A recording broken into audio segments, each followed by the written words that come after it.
Is it rational to believe in God? Many people think that faith and reason are opposites, that belief in God and tough-minded logical reasoning are like oil and water. They are wrong. Belief in God is far more rational than atheism. Logic can show that there is a God.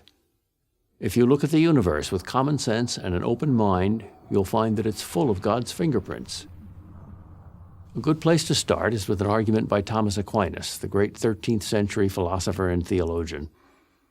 The argument starts with the not very startling observation that things move. But nothing moves for no reason. Something must cause that movement. And whatever caused that must be caused by something else, and so on. But this causal chain cannot go backwards forever. It must have a beginning. There must be an unmoved mover to begin all the motion in the universe, a first domino to start the whole chain moving, since mere matter never moves itself. A modern objection to this argument is that some movements in quantum mechanics, radioactive decay, for example, have no discernible cause. But hang on a second. Just because scientists don't see a cause doesn't mean there isn't one. It just means science hasn't found it yet. Maybe someday they will.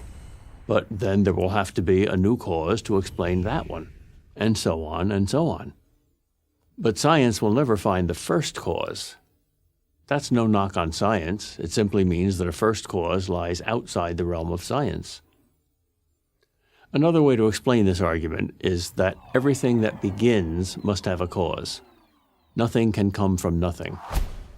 So if there's no first cause, there can't be second causes, or anything at all. In other words, if there's no creator, there can't be a universe. But what if the universe were infinitely old, you might ask?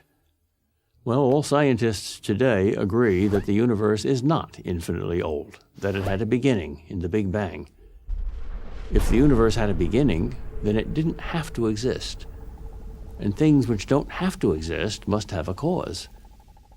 There's confirmation of this argument from Big Bang cosmology.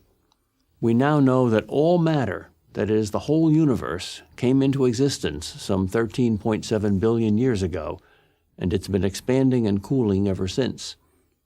No scientist doubts that anymore, even though, before it was scientifically proved, atheists called it creationism in disguise. Now, add to this premise a very logical second premise, the principle of causality, that nothing begins without an adequate cause. And you get the conclusion that since there was a Big Bang, there must be a Big Banger. But is this Big Banger God? Why couldn't it be just another universe? Because Einstein's general theory of relativity says that all time is relative to matter, and since all matter began 13.7 billion years ago, so did all time. So there's no time before the Big Bang. And even if there is time before the Big Bang, even if there is a multiverse, that is, many universes with many Big Bangs, as string theory says is mathematically possible, that too must have a beginning. An absolute beginning is what most people mean by God. Yet some atheists find the existence of an infinite number of other universes more rational than the existence of a creator. Never mind that there is no empirical evidence at all that any of these unknown universes exists, let alone 1,000 or a gazillion. The conclusion that God exists doesn't require faith. Atheism requires faith. It takes faith to believe in everything coming from nothing. It takes only reason to believe in everything coming from God. I'm Peter Kraft, professor of philosophy at Boston College for Prager University. Join Prager University, subscribe to our YouTube channel, and sign up for free at prageru.com.